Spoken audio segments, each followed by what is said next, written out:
When a person's childhood home is built on a foundation of narcissistic control and domestic violence, their internal radar for danger is completely erased.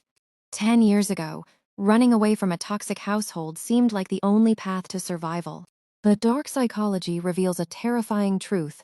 A brain running from trauma is in a state of hyperstress, making it completely unable to perform basic background checks or spot absolute fraud. This intense vulnerability makes the survivor a perfect target for high-level imposters, predators who fabricate entire identities, claiming false titles of authority like intelligence or law enforcement officers. Use these lies to instill absolute compliance. They isolate the target further by manufacturing a state of paranoia, claiming that everyone is watching, tracking, or monitoring their every move. In reality, the imposter is simply a node in a larger, dark network, using names of past abusers to keep the target psychologically bound and paralyzed. Escaping extreme danger and returning home to a narcissistic family unit brings a secondary, deeper trauma, the double betrayal. Instead of offering safety, support, or a sanctuary to heal, a narcissistic family uses the survivor's rock-bottom moment as permanent leverage. Even when the survivor steps up, secures employment, and takes full financial and physical care of the parents, the family dynamic refuses to shift. In the distorted psychology of an abusive family, the survivor must permanently wear the mask of the villain. The parents rewrite the narrative of the escape to justify their own systemic humiliation of the child.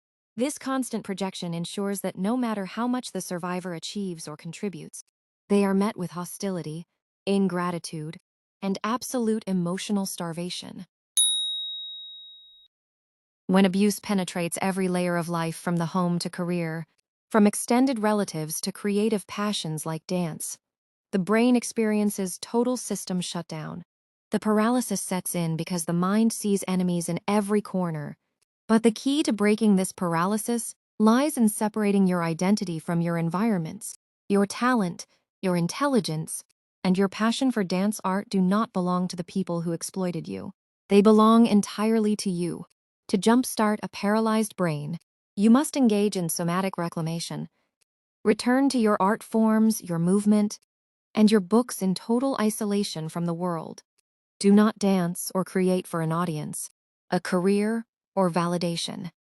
Dance purely to tell your nervous system that your body is still yours, that you can move, and that you are safe. When you have survived absolute predators, fraud, and family victimization, the hunger for justice can consume you. But attempting to get justice or acknowledgement from narcissists and imposters is a psychological trap. They will never grant closure. They will never admit to the web of lies they wove. True justice is administrative, clinical, and completely silent. It is achieved through radical severance. You get justice by cutting the financial and emotional cords, tying you to those who humiliate you. You get justice by recognizing that your survival of trafficking, fraud, and abuse is living proof of an unbreakable spirit. Rebuild your life, secure your own safe space, and let your total indifference be the final answer to your enemies. Stay sovereign and blessed, so mote it be.